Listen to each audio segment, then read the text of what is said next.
ವೀಕ್ಷಕರಿಗೆಲ್ಲ ನಮಸ್ಕಾರ. ನಿಮಗೆಲ್ಲರಿಗೂ ಸ್ವರ್ಣೋಕ್ತಿ ವಾಹಿನಿಗೆ ಸ್ವಾಗತ. ಗರತಿ ಸ್ನೇಹಿತರೆ, ಗರತಿ ಎಂದರೆ ಯಾರು ಎಂಬುದನ್ನು ತಿಳ್ಕೊಳ್ಳೋಣ. ಹೆಣ್ಣು ಬಾಳಿನ ಕಣ್ಣು. ಹೆಣ್ಣನ್ನು ಶಕ್ತಿ ಎಂದು, ಪ್ರಕೃತಿ ಎಂದು ಕರೆಯುವುದುಂಟು. ಮಾನವ ರೂಪದಲ್ಲಿ ಕಾಣಿಸಿಕೊಳ್ಳುವ ಹೆಣ್ಣು ಮೊದಲು ಮಗಳಾಗಿ ಹುಟ್ಟುವಳು. ಗಂಡನ ಕೈ ಹಿಡಿದು ಹೆಂಡತಿ ಎನಿಸುವಳು. ಮಗುವನ್ನು ಹೆತ್ತಾಗ ತಾಯಿಯಾಗುವಳು. ಸೊಸೆ ಬಂದಾಗ ಅತ್ತೆಯ ಪಾತ್ರದಲ್ಲಿ ಕಾಣಸಿಗುವಳು. ಇವು ಹೆಣ್ಣಿನ ಚತುರಾವತಾರಗಳೆಂದು ಹೇಳಬಹುದಾಗಿದೆ. ನಮ್ಮನ್ನೆಲ್ಲ ಪಡೆದ ತಾಯಿ ಹೆಣ್ಣಾಗಿರುವುದನ್ನು ನಾವು ಮರೆಯುತ್ತೇವೆ.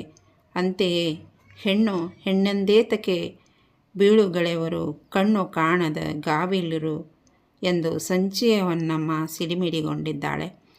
ಹೆಣ್ಣು ಹೆಣ್ಣಲ್ಲ, ಜಗಜ್ಜನನಿಯ ಪ್ರತಿನಿಧಿ ಸ್ವರೂಪ ಎಂದರು ಶ್ರೀರಾಮಕೃಷ್ಣ ಪರಮಹಂಸರು.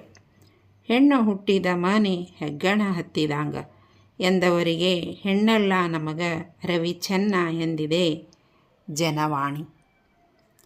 ಹುಟ್ಟಿದ ಹಾಗೂ ಕೊಟ್ಟ ಮನೆಗಳೆಲ್ಲನ್ನು ಬೆಳಗಿಸಬೇಕಾದ ಹೆಣ್ಣು ಗರತಿ. ಅವಳು ತ್ಯಾಗದ ಪುತ್ಥಳಿ.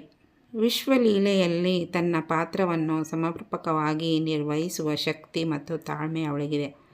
ತನ್ನ ಚತುರಾವತಾರಗಳ ಅನುಭವಗಳನ್ನು ಗರತಿಯ ಹಾಡು ಕಥೆಗಳಲ್ಲಿ ನಾವು ಇಂದು ಕಾಣಬಹುದಾಗಿದೆ.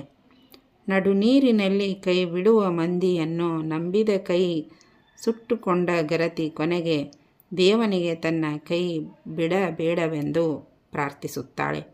ಮಕ್ಕಳ ಕೊಡು, ಮುತ್ತೈದೆತನ ಕೊಡು, ಮಾರಾಯರ ಮುಂದೆ ಮರಣ ಕೊಡು, ಇವು ಗರತಿಯ 3 ಬೇಡಿಕೆಗಳಾಗಿವೆ. ಜೀವನವೆಂಬುದೊಂದು ಘೋರಾರಣ್ಯ. ಈ ಅರಣ್ಯ ಗೆದ್ದು ಬರುವ ಹಂಬಲ ಅವಳದು. ಅದಕ್ಕಾಗಿ ತನ್ನ ಕಾಯವನ್ನು ಮಣ್ಣು ಮಾಡಿ ಸುಣ್ಣದ ಹರಳಾಗಿ ಸುಟ್ಟು ಮರ್ತಿಗೆದೆಯುವ ಸಾಧನೆಗೆ ತೊಡಗುತ್ತಾಳೆ. ಸಿದ್ಧಿಯನ್ನು ಪಡೆಯುತ್ತಾಳೆ. ಅವಳೇ ಗರತಿ.